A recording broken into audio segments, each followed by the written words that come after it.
നമസ്കാരം. 33-ാം വയസ്സിൽ നിർമ്മാണ കമ്പനി തുടങ്ങിയ ആളാണ് താനെന്നും നിർമ്മാതാവ് സംവിധായകനായിട്ടും 48 വർഷം കഴിഞ്ഞിരിക്കുന്നുവെന്നും ഒരു കന്നഡ സിനിമ ഉൾപ്പെടെ താൻ 26 സിനിമകൾ നിർമ്മിച്ചുവെന്നും ശാരദയിൽ നിന്നും എനിക്കുണ്ടായ ഈ അനുഭവം മറ്റൊരു നടനിൽ നിന്നോ നടിയിൽ നിന്നോ ഇന്നോളം ഉണ്ടായിട്ടില്ല എന്നും പഴയ ശാരദ ഇന്നില്ല എന്നും കണ്ണുകൾക്ക് ഭാഗ്യമായി കാഴ്ച നഷ്ടപ്പെട്ട അവർക്ക് സിനിമയിൽ ഇനിയൊരു അംഗത്തിന് ബാല്യമില്ല എന്നും രാഷ്ട്രീയ പിത്തലാട്ടങ്ങളിൽ പതിക്കുന്നതിന് മുമ്പ് അവർ മലയാളത്തിൽ ചെയ്ത നല്ല വേഷങ്ങൾ നമ്മൾ എന്നും ഓർക്കുമെന്നും അവർ ഏത് കഥാപാത്രത്തെയും അഭിനയിച്ച് ഫലിപ്പിക്കാൻ കഴിവുള്ള അഭിനേത്രി തന്നെയാണ്, അതിൽ സംശയമില്ല എന്നും തമ്പി സാർ പറയും. ഇതൊന്നും അവർക്ക് ചേരില്ല എന്നാണ് എനിക്ക് തമ്പി സാറിനോട് പറയാനുള്ളത്. അവർ അഭിനയത്തിനും സിനിമയിൽ ഉപയോഗിക്കുന്ന വസ്ത്രങ്ങൾക്കും കൂടി 6.5 ലക്ഷം രൂപ ചോദിച്ചിരുന്നു എന്നെനിക്കറിയാം. അതിലാണ് ഉറപ്പിച്ചത്. അത് 13 ലക്ഷം ചോദിച്ചോ പിന്നീട് എന്നെനിക്കറിയില്ല. അവർ ചോദിക്കില്ല എന്നുള്ളതാണ് എൻ്റെ വിശ്വാസം. ഞാൻ പരിചയപ്പെട്ട ശാരദാമ്മ അത്ര ബോറത്തിയല്ല. അവരുടെ കാഴ്ച പരിമിതി മാത്രമല്ല, ശാരീരിക ബുദ്ധിമുട്ടുകളും അവർ ഒളിപ്പിച്ചു വച്ച് ചാടിപ്പിടിച്ച സിനിമയുമല്ല അമ്മയ്ക്കൊരു താരാട്ട്. തുടക്കത്തിൽ പറഞ്ഞ കണക്ക് ഞാനും എൻ്റെ ശിഷ്യരും 2 മുറികളിലായി മസ്കറ്റ് ഹോട്ടലിൽ താമസിക്കൂ എന്നവർ പറഞ്ഞാൽ എടുത്തു കൊടുത്തേ പറ്റൂ. ഒരു ദിവസത്തേക്ക് 2 മുറിക്ക് ചുരുങ്ങിയത് 10,000 രൂപയാകാം വാടക. 30 ദിവസത്തേക്ക് 3 ലക്ഷം രൂപ ഏറ്റവും ചുരുങ്ങിയത് ചിലവ് വരാം. പക്ഷേ ഒരു മുറിക്ക് തന്നെ മസ്കറ്റ് ഹോട്ടലിലാകുമ്പോൾ ചിലപ്പോൾ 10-15,000 രൂപ വരാം. അപ്പോൾ 2 റൂം എടുക്കുകയാണെങ്കിൽ 30,000 രൂപ പോകും. അപ്പോൾ 30 ദിവസത്തേക്ക് ഇത്ര ആലോചിച്ച് നോക്കൂ. പക്ഷേ അവരത് ചെയ്തില്ല. ഇവിടെ വഴിയെ പോകുന്ന പീക്കറികൾ ഒരു ദിവസം 2-3 ലക്ഷം വാങ്ങുന്നവരാണ്. അവരിൽ പലരും നായകന്മാരായിരുന്നപ്പോൾ മാക്സിമം അവർ നായകനായിട്ട് വാങ്ങിയിരുന്നത് 75,000 രൂപയായിരുന്നു. പക്ഷേ ഇപ്പോൾ വാങ്ങിക്കുന്നത് ഒരു ദിവസത്തേക്ക് 3 ലക്ഷം രൂപയാണ്. 3 ഊർവശി അവാർഡ് നേടിയ ശാരദാമ്മ എനിക്ക് ദിവസം തമ്പി 50,000 രൂപ വെച്ച് തരണമെന്ന് പറഞ്ഞാൽ തൊഴുതുകൊണ്ട് കൊടുക്കേണ്ടി വന്നെ. കാരണം തമ്പി സാറിന് ശാരദാമ്മയെ ഈ പടത്തിൽ അഭിനയിക്കണമെന്ന് ഉറപ്പാണ്. അവർ പറയുകയാണ്, എനിക്ക് ദിവസം ഒരു 50,000 രൂപ വെച്ച് തരും തമ്പി, 2 ലക്ഷം 3 ലക്ഷം 4 ലക്ഷം ഒന്നും വേണ്ട എന്ന് പറഞ്ഞാൽ 50,000 രൂപ വെച്ച് കൊടുക്കേണ്ടി തന്നെ വരും. അങ്ങനെ ആയാൽ പോലും 30 ദിവസത്തേക്ക് 15 ലക്ഷം രൂപയായി. പക്ഷേ അവർ 6.5 ലക്ഷം രൂപയെ വാങ്ങിച്ചിട്ടുള്ളൂ എന്നാണ് എൻ്റെ വിശ്വാസം. അവരും 2 എർത്തുകളും കൂടി 3 നേരം മസ്കറ്റ് ഹോട്ടലിൽ വെട്ടി വിഴുങ്ങിയിരുന്നുവെങ്കിൽ ചുരുങ്ങിയത് ദിവസം 5,000 രൂപ ഫുഡിനാവും ഒരു ദിവസത്തേക്ക്. അപ്പോൾ അതും വരും ഒരു 1-1.5 ലക്ഷം രൂപ. ഇതൊന്നും അവർ ചെയ്തിട്ടില്ല. ഇത് പറഞ്ഞെന്ന് കരുതി ഞാൻ അവരോടൊപ്പം നിന്നു എന്ന് ആരും കരുതരുത്. ഈ സിനിമയിൽ അഭിനയിച്ച ഒരു നടനെപ്പറ്റി തമ്പി സാർ എങ്ങും പരാതി പറഞ്ഞ് ഞാൻ കേട്ടിട്ടുമില്ല. ശാരദാമ്മയെക്കുറിച്ച് പറയുന്ന തമ്പി സാർ ഇതിൽ അഭിനയിച്ച ഒരു നടനെപ്പറ്റി പറയുന്നില്ല. അമ്മയ്ക്കൊരു താരാട്ടെടുക്കുമ്പോൾ ഈ പറയുന്ന നടന് നല്ല മാർക്കറ്റ് വാല്യൂവിൽ നിൽക്കുന്ന സമയമായിരുന്നു. ഈ ചിത്രത്തിലേക്ക് അയാളെ വിളിച്ചു. തിരക്കാണ്. എന്നാലും ദിവസവും 1/2 കാൾ ഷീറ്റൊക്കെയാണ് കക്ഷി തമ്പി സാറിൻ്റെ സെറ്റിൽ അഭിനയിച്ചത്. ഞാനതിൽ അസോസിയേറ്റ് ആയതുകൊണ്ട് എനിക്കറിയാമല്ലോ. പക്ഷേ തമ്പി സാർ നിങ്ങൾക്ക് എത്ര രൂപ തരണമെന്ന് ചോദിക്കുകയോ എനിക്ക് ഇത്ര രൂപ തരണമെന്ന് അയാൾ പറയുകയോ ചെയ്തില്ല. അതോടെ തമ്പി സാറ് മാനസപുത്രനായി അയാളെ ദത്തെടുത്തു. അയാൾക്ക് ഇഷ്ടമുള്ള സമയത്ത് ഏത് സെറ്റിൽ നിന്നും തോന്നുന്ന സമയത്ത് വന്നാൽ മതി എന്നുള്ളൊരു ആറ്റിറ്റ്യൂഡായി. തമ്പി സാറിന് അത് വളരെ സന്തോഷമായിരുന്നു. വന്നല്ലോ, അത്രയും ഫ്രീഡം അവന് കൊടുത്തിരുന്നു. എന്തുകൊണ്ടോ തമ്പി സാറിന് അയാളെ പിടിച്ചു. പെട്ടെന്ന് ആരും പിടിക്കാത്ത ആളാണ്. അയാളുടെ മുന്നിൽ വെച്ച് തന്നെ എൻ്റെ അടുത്ത പടത്തിലെ നായകൻ ഇതിയാനാണ് എന്ന് എന്നോട് തന്നെ തമ്പി സാർ 1-ലധികം പ്രാവശ്യം പ്രഖ്യാപിച്ചു.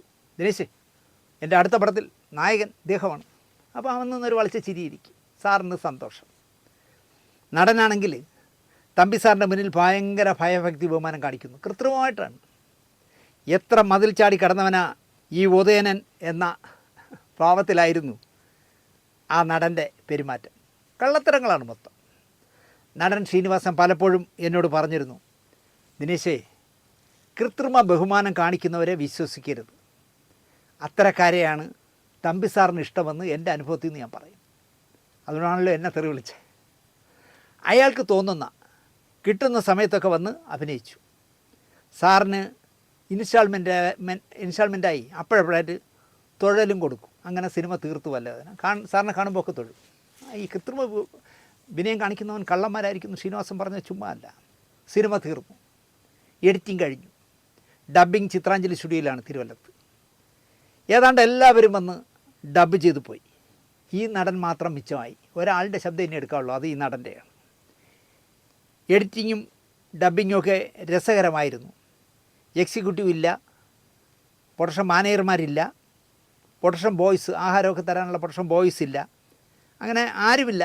സംവിധാന സഹായികൾ പോലും ഇല്ല. 3-4 സംവിധാന സഹായികളുണ്ടായിരുന്നു, ഞാൻ വെച്ച ഒരാളടക്കം. അവരാരുമില്ല. കാരണം അവരെയൊക്കെ സാറ് പറഞ്ഞു പൊയ്ക്കോളാൻ, വരണ്ടാന്ന് പറഞ്ഞു. ഷൂട്ടിംഗ് തീർന്നപ്പോൾ തന്നെ അവരെ പിരിച്ചു വിട്ടു. എല്ലാം ഈ പണികളെല്ലാം ചെയ്യണം ഞാൻ ഒറ്റയ്ക്കാണ്. എനിക്കതിലൊരു ചമ്മലോ വിഷമോ തോന്നിയതേയില്ല. ക്യാൻറ്റീനിൽ പോയി ചായ വാങ്ങലും ചായ ഒഴിച്ചു കൊടുക്കലും ഒക്കെ ഞാൻ തന്നെ ചെയ്തു. എനിക്കത് സന്തോഷം. തമ്പിസാറിൻ്റെ പടമല്ലേ എന്ന് പറഞ്ഞാൽ ഞാൻ സന്തോഷപൂർവ്വമാണ് ചെയ്തത്. തിരുവനന്തപുരത്ത് ഡബ്ബിങ് തീർന്നു. ഈ പറഞ്ഞ നടനെ മാത്രം ഫോണിൽ കിട്ടുന്നില്ല. അങ്ങനെ പല പ്രാവശ്യം വിളിച്ചുമ്പോൾ ഒരിക്കൽ കിട്ടി. അയാളോട് കാര്യം പറഞ്ഞു, ഇവിടെ എല്ലാവരുടെയും ഡബ്ബിങ് കഴിഞ്ഞു, നിങ്ങൾക്കെന്ന് വരാം എന്ന് ചോദിച്ചു. എനിക്ക് ഉടനെയൊന്നും ചിത്രാഞ്ജലിയിൽ വന്ന് ശബ്ദം തരാൻ കഴിയില്ല. എറണാകുളത്ത് ചിത്രാഞ്ജലിയിൽ കൊണ്ടുവരൂ, ഞാൻ ഡബ്ബ് ചെയ്ത് തരാം എന്നായി അയാൾ. തമ്പി സാറിന് അതിലും ഒരു എതിർപ്പുമില്ല. ഞാനിവിടെ വയ്ക്കുള്ളൂ. ആ ലാലു ലക്സിനോട് കാറ് ഞാൻ പറയുന്ന ഹോട്ടലിൽ ഇടണമെന്ന് പറഞ്ഞ പോലെ സാറ് വാശി പിടിക്കുന്നില്ല. ചിത്രാഞ്ജലിയിലെ തിരുവല്ല സ്റ്റുഡിയോയിലെ ഞാൻ ഡബ്ബ് ചെയ്യുള്ളൂ, ഇയാൾ ഇവിടെ വരണം എന്നൊന്നും സാറ് പറഞ്ഞില്ല. സാറിന് തർക്കമില്ല. എറണാകുളമെങ്കിൽ എറണാകുളം, ദിനേശ് പോയി ചെയ്തിട്ട് വരൂ എന്ന് പറഞ്ഞു. അയാളുടെ ഡബ്ബിങ് ദിനേശ് അറ്റൻഡ് ചെയ്താൽ മതി, ഞാൻ വരുന്നില്ല.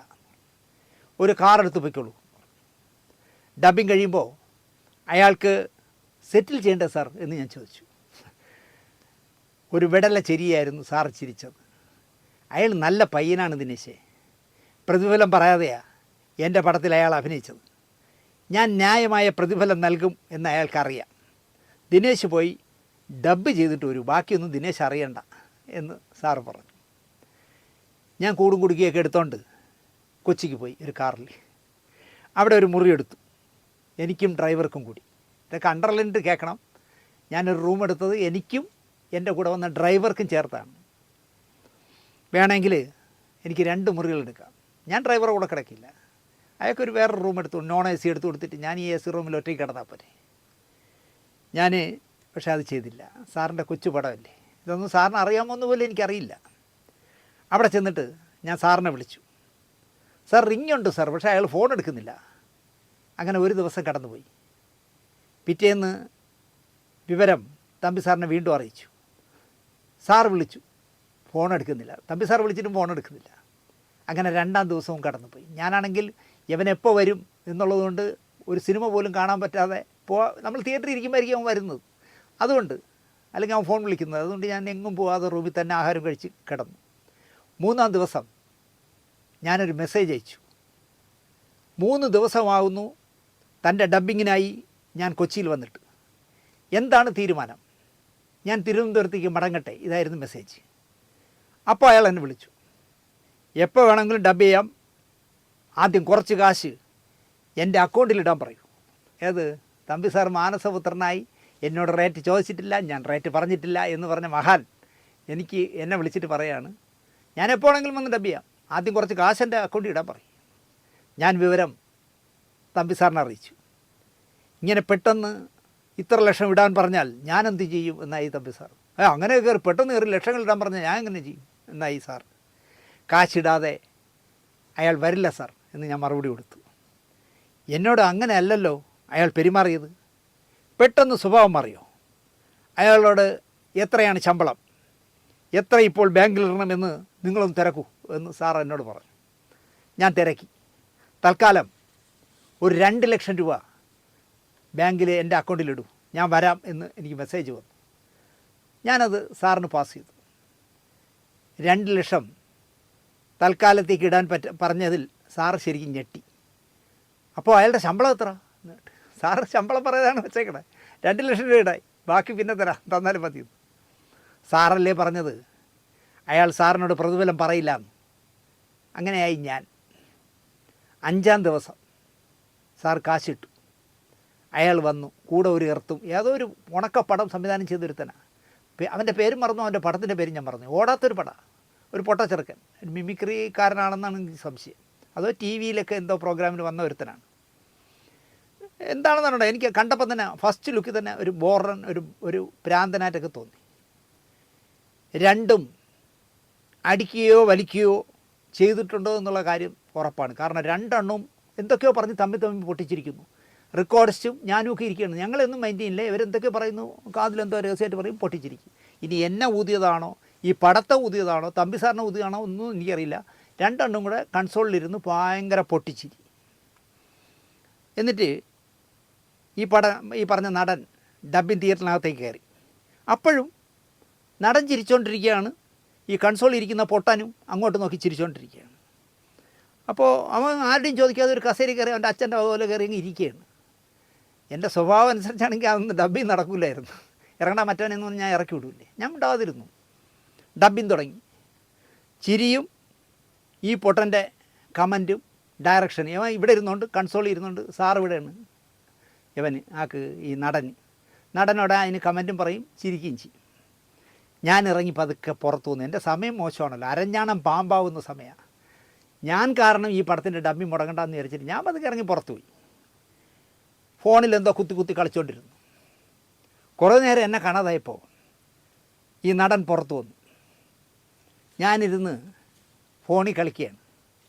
ഇവിടെ ഇരിക്കുകയാണ് അണ്ണാ, നമുക്കെടുക്കാം എന്ന് പറഞ്ഞു. ആദ്യം നിൻ്റെ കൂടെ വന്ന ആ പൊട്ടനെ കൺസോളിൽ നിന്ന് ഇറക്കി വിട്, അപ്പം ഞാൻ വരാം എന്നായി എൻ്റെ മറുപടി. ആ പൊട്ടനെ ഇറക്കി വിട്, അത് കഴിഞ്ഞ് ഞാൻ വരാം. ഞാൻ ഒന്ന് കടുപ്പിച്ചു കേസ്. നടൻ വിഷമവൃത്തത്തിലായി. അണ്ണാ വന്നേ എന്നും പറഞ്ഞ് എന്നെ കയറി ഭയങ്കര സ്നേഹിച്ച് പിടിച്ച്, നമുക്കെടുത്ത് തീർക്കാന്നേ.